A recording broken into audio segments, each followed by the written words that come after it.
Kanjeng Nabi Muhammad SAW. Bil hikmah wal maut, dia merasa bahwa dia itu melihat Allah. Rasulullah SAW itu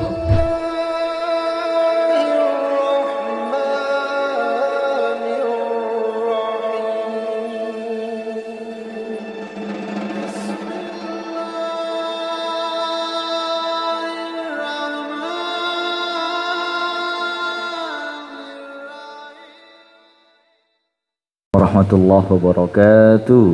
Assalamualaikum warahmatullahi wabarakatuh. Alhamdulillahirabbil alamin. Alhamdulillahi kafa. Wassalatu wassalamu ala nabil mustafa Sayyidina Muhammadin wa ala alihi wa sahbihi wa man iktafa, amma ba'd. Ya ibadallah, usi nafsi wa iyyakum bittaqullah faqad fazal muttaqun fala tamutunna illa wa antum muslimun. Alhamdulillah jemaah serta takwa yang dirahmati oleh Allah Subhanahu wa taala. Alhamdulillah pada kesempatan kali ini, pada pagi hari ini kita masih dapat melaksanakan ibadah salat subuh disambung dengan ibadah, disambung dengan kajian, dan insyaallah seperti pekan yang lalu sudah disampaikan oleh Ustadz Ibnu bahwasanya insyaallah untuk kajian-kajian setiap Sabtu dan setiap Ahad itu kita berbeda variasi ya, jadi enggak itu kadang tuh kita itu bingung kalau misalkan sudah mau Sabtu sama Ahad itu kita itu bingung mau membawakan apa nih kajian untuk apa untuk jemaah. Kalau misalkan kita itu kajian tentang sedekah, kajian tentang yang lain tuh sepertinya jemaah takwa itu sudah ngelotok bisa, sudah khatam sepertinya. Setiap hari, setiap pekan-pekannya itu selama satu pekan itu mungkin tentang apa duniawi, tentang akhirat. Nah mungkin aduh ini dunia sudah paham mungkin.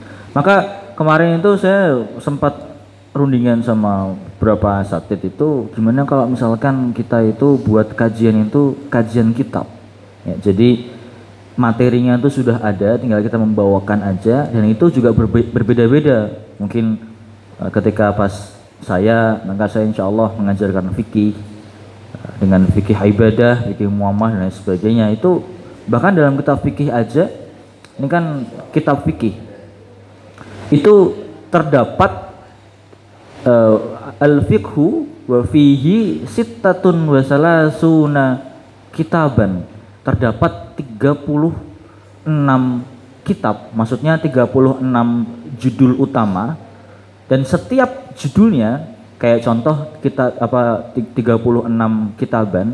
Yang kitab yang pertama ada kitab Toharoh, dan setiap kitabnya, kitab Toharoh ada kitabu sholah, ada kitabu siam berpuasa, ada kitabu janais tentang jenazah, dan setiap kitabnya itu terdapat beberapa materi. Kayak dalam Toharoh itu atau bersuci itu ada bab yang namanya bab wudu, itu masih ada penjabarannya sendiri. Bab dalam bab gusel atau bahasanya itu mandi wajib. Ada bab izalatun najas, membersihkan najis. Ada bab qadail hajah juga. Bab qadail hajah itu apa bahasanya? BAB. Itu dalam kitab satu fikih, dalam kitab itu masya Allah beberapa materi yang insya Allah kita akan bahas bersama-sama. Jadi jamaah bisa kaya akan materi, dan insya Allah dalam setiap pekannya itu insya Allah. Ya mungkin pekan pertama ini kita mukadimah dulu. Pekan pertama mungkin saya dan mungkin Arkan, nanti mungkin kalau saya itu fikih ibadah, fikih muamalah dan sebagainya. Nanti hari Ahadnya itu bisa Arkan, mungkin pembahasan seperti macam tauhid dan lain sebagainya. Atau nanti mungkin kemarin saya tuh ngelihat Arkan sudah beli kitab baru. saya tebak mesti buat kajian gitu. Beli kitab dari Shopee itu, Shopee apa dari paket itu, ya, kitab tauhid gitu. Saya tebak ini mesti buat kajian. Lalu mungkin insya Allah di pekan depannya setiap Sabtu nanti Ustadz Ibnu ya, ahli sirah. Ustadz Ibnu kalau bercerita itu nggak cuma ngalur ngidul ya Pak, ya, tapi sesuai dengan kitab dalam di pondok itu ada kitab Sirah Nabawi yang tebelnya segini tuh. Ya, ada dua. Jadi ada yang tebelnya segini, ada yang lebih tipis, yang lebih ringkas. Nah itu Ustadz Ibnu punya itu. Nah, mungkin dulu itu Ustadz kan juga pernah beli sirah yang tebelnya segini gitu. Nah itu juga kita cerita itu juga bukan cerita karangan pribadi, bukan cerita ini apa ya asal tadi ngalor ngidul itu enggak, tapi tetap ada apa namanya, ada ceritanya, ada kisahnya terdahulunya seperti itu, yang diturunkan apa cerita-cerita itu seperti para sahabat, para tabiin, tabiut tabiin dan lain sebagainya. Insya Allah di pekan selanjutnya. Lalu ada di ahadnya itu insya Allah ada Ustadz Ardi yang beliau itu mungkin membahas tafsir atau mungkin asbabun nuzul atau asbabu surah seperti nuzul surah atau hadis dan sebagainya itu. Nanti insya Allah akan dirangkai berbagai macam materi seperti itu. Ya, jadi lebih apa ya, lebih menarik. Kayaknya kalau saya ceramah gini kadang-kadang ada yang aduh sandaran ngantuk gitu kan, itu kurang apa yang membuat jamaah itu semangat dalam kajian seperti itu. Tapi Bapak Ibu jamaah rahimakumullah, pada kesempatan kali ini insyaallah sebelumnya yang kedua marilah salawat dan salam kita aturkan kepada Nabi Muhammad sallallahu alaihi wasallam yang insyaallah kita belajar sunnah-sunnahnya, mengamalkan sunnah, insyaallah kita termasuk orang-orang yang terpilih dalam mendapatkan syafaat Rasulullah sallallahu alaihi wasallam. Amin amin ya rabbal alamin. Baik Bapak jemaah rahimakumullah, Bapak Ibu, insyaallah di awal kitab ini, kitab fikih itu mengajarkan babu toharoh. Ya, ini saya izin ya, kalau makanya saya pakai ini barangkali saya ingin nulis-nulis itu lebih enak gitu. Ya, jadi dalam kitab fikih itu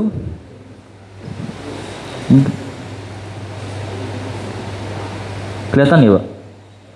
Ya, semalam kita tuh mau apa beli spidol yang besar itu tapi sudah tutup, yang depan SAI itu sudah tutup, di dapatnya spidol yang insya Allah sudah dipotong satu penuh ini, spidol hot. Ya, dalam kitab fikih itu ada ya, kita untuk yang pertama itu belajar kitab toharoh. Nah, apa itu toharoh Bapak Ibu? Apa itu toharoh? Toharoh itu sesuatu membersihkan diri atau bersuci bahasanya. Bahasa gampang itu bersuci. Dalam kitab toharoh juga itu dijabarkan tuh banyak. Ada contoh dalam kitab toharoh ada bab, nah, ini kan kitab. Ada di fikih itu ada kitab toharoh, ada kitab sholat, kitabu sholat, kitabu zakat, kitabu syam dan lain sebagainya, janais. Nah, nanti ada juga kitab-kitab yang lain. Kitab tuh bukan diartikan kitab ya, beda. Ini kitab tuh kitab dalam buku atau materi seperti itu. Jadi ada toharoh, ada sholat dan lain sebagainya. Nah, dalam kitab toharoh itu juga ada yang insya Allah sebenarnya itu apa namanya, kalau kitab ini itu ada sekitar 10 kitab toharoh, ada 10 bab. Ya, cuma kalau misalkan saya ringkas lagi karena ini kan ada beberapa materi seperti contoh babul haid. Nah, cuma kalau haid kan karena mungkin saya nggak haid, ya, jadi saya mungkin nggak bahas haid, tapi insya Allah kita bahas yang lebih diminati oleh jamaah seperti itu. Tehnya saya nggak usah, nggak apa-apa, langsung ke jamaah saja. Aduh, dikasih. Jazakallah ya.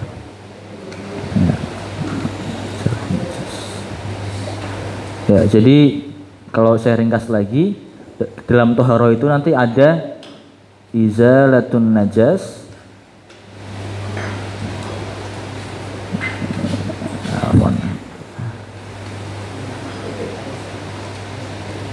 Kan ya, ini saya ini najasah ya, ya. Izalatun najas atau sesuatu yang membersihkan najis. Nah, kayak contohnya mungkin kita itu apa terkena najis, maka kita ingin membersihkan. Mungkin kalau misalkan kena apa namanya? Kena mohon maaf kotoran apa? Kotoran anjing itu kan beda, nggak cuma dibasuh dengan air tapi harus dengan pasir selama 7 kali dan lain sebagainya itu. Dan lalu ada di kitab ada bab yang namanya bab pertama itu ini bab ya, bab apa itu kita babumiyah afwan. Nah, babumiyah itu bab air, membersihkan diri dengan air dan sebagainya. Itu nanti ada bab juga di bab ada bab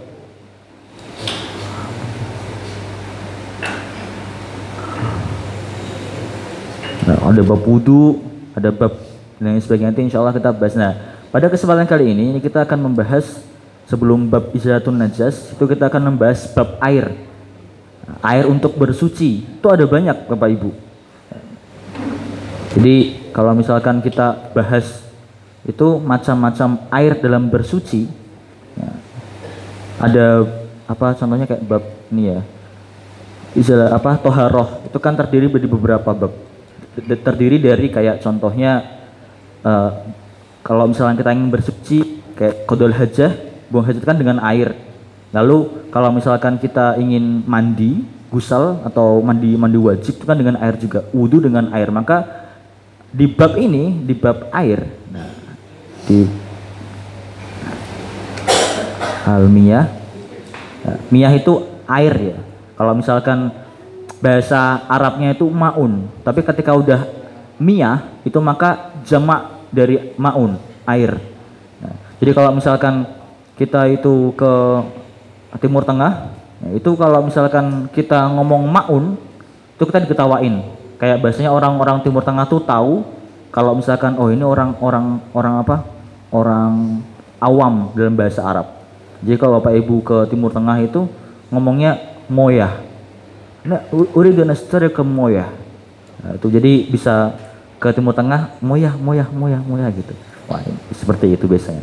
Nah, dalam bab air ya, ini air ya. Kelihatan ya Bapak Ibu? Kelihatan ya? Ada yang nggak kelihatan? Nah, nanti saya tebelin lagi sih. Ya, di bab air itu terdiri dari 4 Bapak Ibu. 4 macam air dalam Islam. Yang pertama air toharoh, atau air tohir, atau air mutohir, air suci mutlak. Air yang bisa digunakan untuk bersuci. Dan ini hanya ada 7 dalam Islam, dalam kitab. Cuma ada 7 macam air aja. Apa itu yang pertama? Air hujan. Al-ma'ul mator. Yang pertama itu kita turunkan yang pertama air hujan. Pertama air hujan. Kalau misalkan kita lihat di turunan surahnya itu Allah berfirman bahwasanya wa nunazzilu ilaikum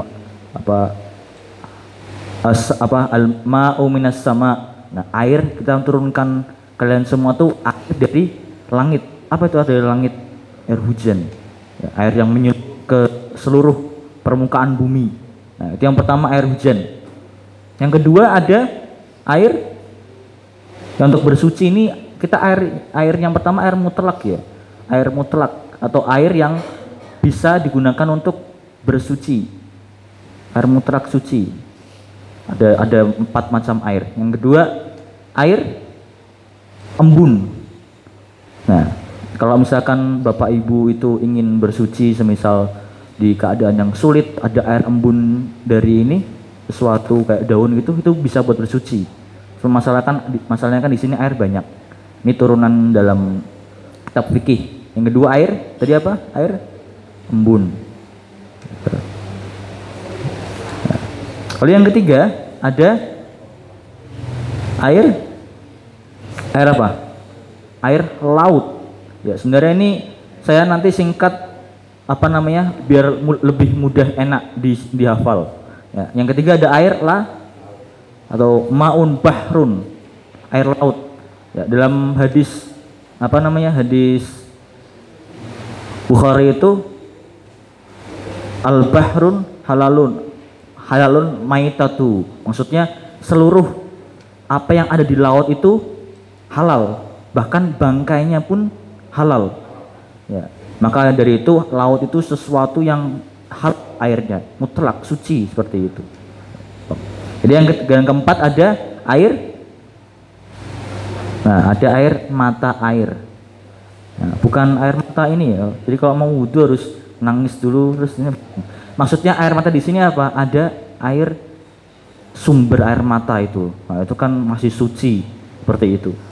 Nah, lalu habis itu ada air, bawahnya lagi itu ada air. Ada air sungai dulu, Pak. Ya, nanti sungai kekecil baru sumur. Nah, sungai, air danau itu sama. Ya, kalau misalkan apa bahasa Arabnya itu sungai itu nahrun, maun nahrun. Ya, jadi air sungai yang bersih dan sebagainya. Nah, terus ada air yang ini ada air sumur. Air sumur. Nah, biasanya air yang dipakai rumah-rumah itu ya, air kali asih nggak ada. Itu kan kalau misalkan kemarin itu ada yang tanya sama saya, kalau kalau banjir itu berarti masuknya air itu, air Banjar Kanal gitu. Nah, kalau kemarin ada yang tanya, kalau misalkan pakai air ini pakai air le mineral, air aqua, itu kan sama dari air gunung, air mata air ya, dari pusat gitu, jadi bisa buat bersuci. Nanti ada juga dalam ini kan mutlak yang pertama ya. Yang pertama kan kita mutlak. Ada juga nanti air mustakmal, ada musyammas, ada air najis dan juga itu. Yang terakhir itu ada air, ya bisa sambil minum. Yang terakhir ada air salju. Nah, ini diturunkan karena terkadang di Eropa itu kan ada musim salju. Dan ketika sudah beku itu nggak ada air, semuanya beku. Cuma ada salju. Nah, itu maka ulama menurunkan di sini air salju juga termaksud air yang bersih, suci seperti itu. Nah, jadi ini cuma ada 7, sisanya nggak ada. Kalau pakai air PDAM itu kan masuknya ke mungkin sumur, karena mungkin jadi satu dan sebagainya. Terus kalau air yang lain sebagainya, air kayak mineral dan sebagainya itu kan masuknya juga mata air. Intinya kalau air got nggak ada ya, karena kotor itu. Jadi ini kalau misalkan ini kan saya sesuatu yang sudah saya ajarkan ke anak-anak ke santri. Biasanya kalau saya supaya santri itu cepat menghafal, itu biasanya saya kasih singkatan. Singkatannya apa? Ya. Helm S3. Nah, jadi cepat tuh santri kalau bisa menghafal itu. Sebutkan macam-macam air gitu. Air helm S3. Tuh, air helm S3 gitu kan. Maksudnya apa? Hujan, embun, laut, mata air, sungai, sumur, dan salju. Seperti itu. Tuh biar mudah cepat menghafal. Kan kalau gini kan kadang apa ya, kemarin tapi kalau saya misal dikasih singkatan gini nanti cepat. Ini yang pertama Bapak Ibu. Air mutlak atau air yang suci. Jadi air ini bisa digunakan untuk bersuci. Contohnya untuk mandi, untuk wudhu, untuk membersihkan najis, untuk buang hajat, untuk membersihkan diri dari najis. Itu namanya ada turunan-turunan buang hajat dan lain sebagainya itu. Ini air ini. Lalu yang kedua itu kan tadi yang pertama kan air mutlak, suci. Yang kedua air suci, dia itu suci, airnya bersih, tapi tidak bisa untuk bersuci. Airnya suci Bapak Ibu. Kalau dalam kitab tuh airnya suci. Nah, tapi dia nggak bisa untuk bersuci, untuk membersihkan diri. Kayak contohnya air teh. Terus apa? Air kopi. Kemarin santri ada yang jawab tuh air kuku bima. Nah, itu kebiasaan sering minum kuku bima ya. Air kuku bima ya. Pokoknya sesuatu air yang berasa, mempunyai rasa. yang bisa diminum, nutrisari, Hilo banana. Nah, terus apapun itu airnya suci, bisa kita minum, bisa kita konsumsi, tapi airnya nggak bisa buat bersuci. Ya, mungkin ada yang biasanya pakai mandi susu, nah itu nggak bisa. Kalau misalnya ada yang mandi kopi juga, nah itu nggak bisa buat bersuci, seperti itu. Nah, karena sudah ada turunan-turunan airnya. Nah, itu yang kedua, air suci tapi tidak bisa tidak mencucikan, bahasa seperti air suci tapi tidak mencucikan, gitu. Lalu yang ketiga, turunan ketiga itu, nah, ketiga itu ada air suci tapi mensucikan, hanya saja dia makruh. Jadi kalau bahasanya itu, kalau ini kan air mutahhir, airnya itu suci. Kalau ini air mustakmal yang kedua namanya. Lalu yang ketiga itu ada air musyammas, airnya cuma satu, dia suci, bisa untuk bersuci, tapi dia itu makruh. Wah, kalau bahas kitab tuh tiba-tiba udah setengah jam gitu, baru sebentar. Nah, yang ketiga itu ada air makruh atau bahasanya itu air musyammas. Musyammas. Nah, air musyammas itu apa? Air musyammas, air musyammas itu air yang terkena sinar matahari. Ya, biasanya kan ada itu air-air yang di dalam botol itu, mobil. Nah, kenapa nih? Ini yang sangat menarik dalam Islam. Kenapa Islam menurunkan air musyammas itu, air kena sinar matahari itu makruh untuk mencucikan diri. Ketika air itu sudah terkena sinar matahari, maka molekul dalam air itu berubah. Bapak Ibu pernah mendengar ini? Semisal ada gelas isinya air putih apa-apa, ketika kita itu bicara bismillah ataupun bacakan Al-Fatihah lalu ditiupkan dalam air, itu ketika diteliti Bapak Ibu, itu molekul dalam air itu berubah. Ketika di nama Allah itu molekulnya berubah, air itu menjadi benar-benar mungkin banyak manfaatnya, sehat dan lain sebagainya. Itu benar ketika diteliti. Makanya ketika air musyammas, air yang sudah terkena sinar matahari, ya mungkin itu molekulnya sudah berubah. Maka dari itu air yang terkena sinar matahari itu bisa untuk bersuci, tapi kalau dalam Islam itu makruh. Apa itu makruh? Nah, kita turunkan lagi. Dalam Islam itu ada 5 hukum. Ya, dalam fikih 5 hukum. Hukum yang pertama apa? Wajib. Ya, wajib itu apa? Sesuatu yang ya, ketika dilakukan mendapatkan pahala, ketika tidak dilakukan mendapatkan dosa. Yang pertama ada wajib, yang kedua ada sunnah. Ya, sunnah itu apa itu sunnah? Ketika dilakukan mendapatkan pahala, ketika nggak dilakukan, nah di sini ketika nggak dilakukan apa? Rugi. Nah, jadi kalau dapat pahala, kok malah nggak dilakukan gitu. Maka kalau bahasa orang-orang itu ulama tuh rugi seperti itu. Yang kedua sunnah. Nah, yang ketiga ada ada hukum makruh. Makruh ini dari turunan karoha yakrihu. Karoha. Nah, karoha yakrihu. Akrihu. Nah, makruh. Apa itu karoha? Dalam bahasa Arab itu karoha adalah sesuatu yang tidak disenangi. Jadi makruh itu tidak disukai oleh Allah, sesuatu yang akan nggak apa-apa.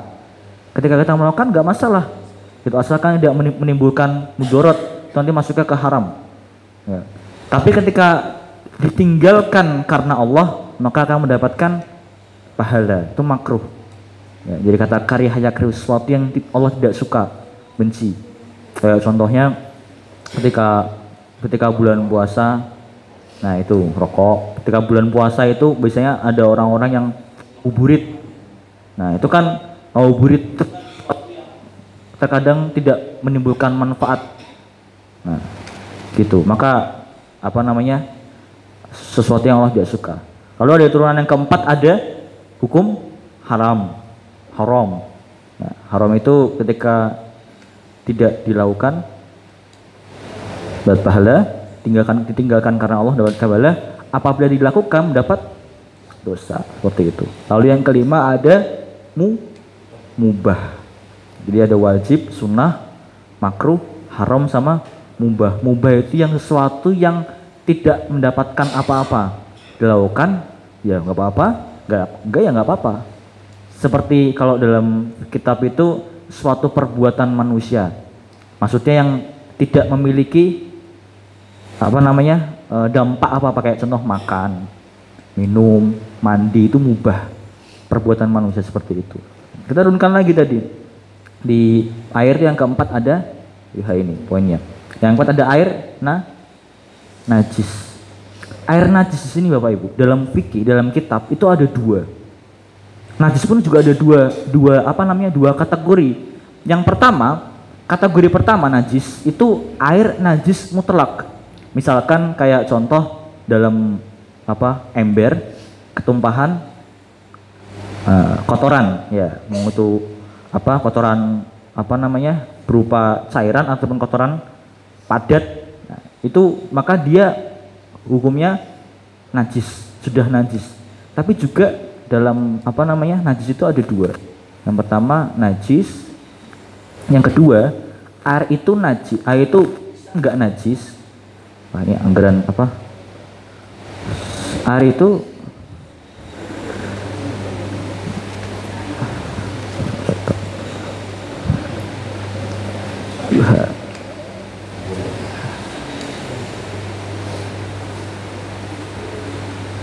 nih, kita turunkan ya. Ini yang kedua itu air apabila dalam suatu bak yang lebarnya atau jumlah volumenya itu lebih dari 216 liter. Ya, ketika dia kejatuhan sebuah kotoran yang itu tidak merubah warna dan bau, maka air itu tidak najis.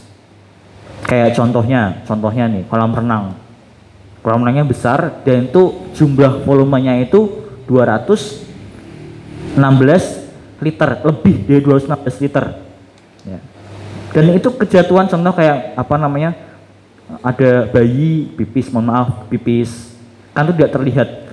Selama air itu tidak merubah bau dan tidak merubah warna, kok tiba-tiba airnya jadi kuning ya, wah ini berarti udah harus renang gitu, apalagi saya keminum gitu, wah itu minum extra jus berarti seperti itu. Nah, kalau selama air itu tidak merubah bau dan warna, maka air itu masih suci, tidak najis, seperti itu. Bahasanya kayak nggak kelihatan lah, karena sejumlah 216. Saya itu di pondok Gontor itu ada kamar mandi. Jadi model itu gini, kamar mandi satu itu buat seluruh, jadi baknya itu buat tuh deret besar banget tuh baknya tuh. Nah itu sudah dihitung oleh pendiri pondok itu mungkin sejumlah mungkin lebih dari 216 di maskan aligar gitu. Ya, itu ketika kejatuhan najis yang tidak merubah sifat air atau tidak merubah warna dan bau, nah itu nggak najis seperti itu. Jadi ada najis pun juga ada turunannya. Yang pertama najis air yang mungkin yang mungkin terlihat ya, mungkin kayak contoh di galon di ember atau di bak yang kecil, bak kamar mandi, kok ada sedikit buros atau sedikit kotoran di situ, wah sudah harus dikuras. Karena bak kamar mandi itu kan enggak 216 liter. Ini kalau misalnya diperkirakan itu mungkin sebesar kolam renang, segitu kira-kira 216 liter seperti itu. Nah, jadi ini sebagai mukodimah sebetulnya untuk bab air ya, jadi macam-macam air itu cuma ini seperti itu. Jadi dalam turunan kitab fikih juga mungkin ada ini sudah. Nah, nanti kita juga menurunkan najisnya. Najis kan ada 3 macam. Najis ringan, najis sedang sama najis berat. Ya, najis ringan itu najis dari kayak kotoran-kotoran kecil. Nah, kalau kotoran hewan itu najis ringan, dibersihkan. Nah, kalau misalnya najis sedang itu najis apa? Bayi laki-laki yang umurnya kurang dari 1 tahun, yang dia masih apa? Menyusui, seperti itu. Itu apa namanya? Nanti insya Allah kita bahas bagaimana cara membersihkan najis juga. Ini sebagai mukadimah dulu bab miyah, bab air macam-macam air bersuci. Mungkin di sini ada pertanyaan.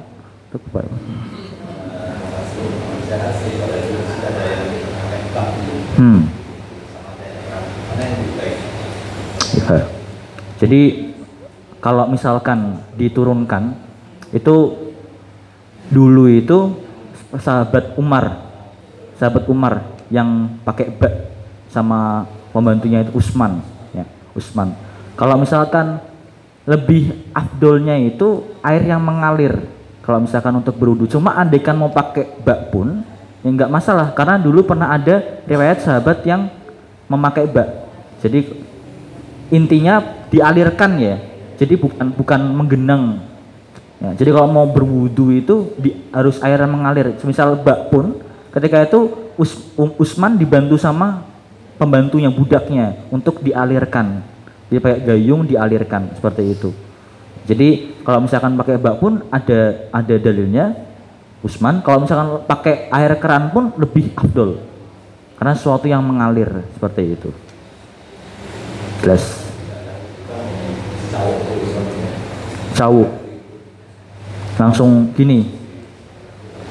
Nah, itu insya Allah kalau misalkan bak itu ya kita kan melihat yang lebih afdol saja. Gitu. Kalau misalkan para ulama sekarang kan bagaimana itu apa namanya? Yang penting apa ya? Air itu mengalir lah seperti itu. Tidak mungkin kaki dimasukin bak gitu, tangan itu yang salah seperti itu. Ya, insya Allah kita di sini mencari yang afdol, Allahu alam seperti itu. Ada ini dan lagi sebelum kita tutup makan-makan ramah tamah. Ustaz mau nanya. Waduh ini bukan nanya ini tafadhol Ustaz. Tadi kan dijelasin tuh mungkin ada yang kelewatan. Itu kan ada air yang tidak najis apabila kapasitasnya 216 liter. Iya. Tapi ada yang air suci yang menyucikan, ada air suci yang tidak menyucikan. Nah kalau itu ikutnya yang mensucikan atau tidak mensucikan kalau terkena kotoran. Itu masuknya air masih suci. Jadi kalau misalkan apa namanya air yang najis, tidak najis itu yang semisal bak terkena kotoran kecil, lalu itu jumlahnya masih 216 liter dan tidak merubah sifat, maka itu bisa digunakan untuk bersuci, mungkin mandi atau mungkin wudhu, insya Allah bisa, asalkan ingat tidak merubah sifat. Karena gini, kita itu tidak tahu berapa jumlah liter ini gitu loh.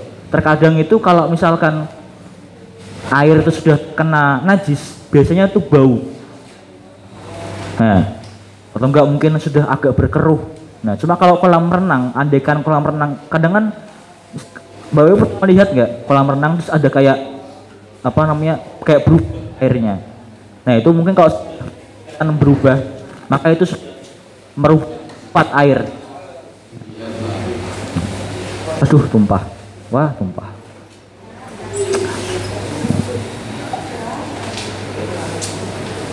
Ya.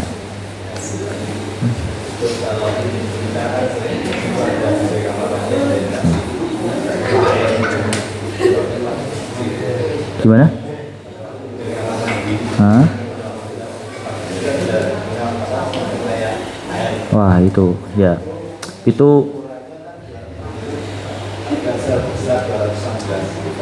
enggak sebesar. Nah, ya.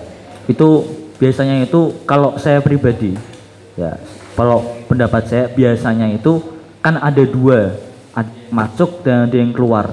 Nah, biasanya kalau yang masuk atau cuma satu kan ada. Nah, itu kalau saya biasanya saya lewatin karena saya jaga. Barangkali mungkin ada orang yang kakinya kotor lalu dia masuk saya merubah air, mungkin kan kita nggak tahu kalau misalkan itu cuma kotor, cuma airnya itu tidak najis ya, beda dengan kotor misalkan itu apa namanya keruh. Cuma kalau saya pribadi itu saya biasanya tak lewati. Cuma kalau sudah tua kan nggak tahu gimana, misalnya sudah nggak bisa lewat ya, itu kalau saya pribadi saya lewatin karena saya nggak tahu apakah air itu masih suci ataupun sudah kotor najis seperti itu ya. Jadi kalau misalkan menanya saya pribadi saya lewatin. Kadang saya apa namanya samping-samping itu seperti itu. Karena itu saya melihat sudah kadang-kadang kan sampai keruh banget. Nah itu mungkin kesalahan dari takmirnya itu seperti itu. Ya itu nggak sampai 216. Kalau saya pribadi seperti itu. Cuma kalau saya masih bersih ya nggak masalah karena bersih. Cuma kalau saya di masjid-masjid biasanya sih ada dua. Kalau misalkan di Unisulai itu biasanya ada dua, satu untuk masuk, satunya untuk keluar. Ya biasanya kalau keluar kan sudah suci itu nggak masalah. Cuma saya pribadi juga kalau keluar pun saya kadang loncati gitu, saya kadang lewat samping itu masih ada. Saya seperti itu. Karena saya di sini kan menjaga, lebih baik menjaga. Walaupun mungkin kita tidak tahu hukumnya, misalkan kayak contoh setelah wudu nginjak tanah batal nggak? Nggak batal. Setelah wudu nginjak tanah nggak batal. Walaupun contoh gini, saat itu kan pernah ada kotoran bahasanya itu kotoran pus atau apa gitu di situ gitu. Kalau misalkan Anda kan tidak terlihat dan tidak tidak ada bentuknya, maka tidak batal. Misalnya kita wudu gitu, sendalnya hilang, habis wudu balik loh, sendalnya saya hilang gitu. Akhirnya mau nggak mau lewat tanah, maka nggak masalah itu. Gitu. Cuma kadang kan kalau misalkan lewat tanah jadi kotor, terus nginjak masjid kan Pak Bas marah. Wudu yang baik lagi, wudu lagi gitu. Ya. Gitu. Ya. Maka usahakan kalau misalnya habis wudu ya pakai sandal terus ini, atau enggak mungkin loncat langsung kan bisa lewat samping seperti itu. Nah, jadi itu buah materi kalau misalkan habis wudu kepepet nggak ada sandal misalkan nginjak tanah, nggak usah wudu lagi. Selagi itu nggak ada sesuatu yang najis kita injak, ya jangan wudu, nggak perlu wudu seperti itu. Nah, next. Dah, kalau gitu kita tutup kitab pada hari ini, insya Allah. Ya, sudah Bapak Ibu, sudah sampai sini di bab air ya. Jadi ini macam-macam air dan ada turun-turun air juga. Insya Allah kita ke depan, insya Allah bahas 2 pekan ke depan bahas ini. Sudah? Oke, kita tutup dengan bacaan alhamdulillah. Alhamdulillah. Insya Allah wallahu alam. Ghafratul majlis. Subhanakallahumma wa bihamdika asyhadu an la ilaha illa anta astaghfiruka wa atubu ilaik. Mungkin dari saya itu saja. Apabila ada kesalahan, mungkin ada sesuatu yang masih mengganjal ataupun mohon maaf. Wallahu a'lam bishawab. Assalamualaikum warahmatullahi wabarakatuh. Jazakallahu khair. Saya bawa kitab ini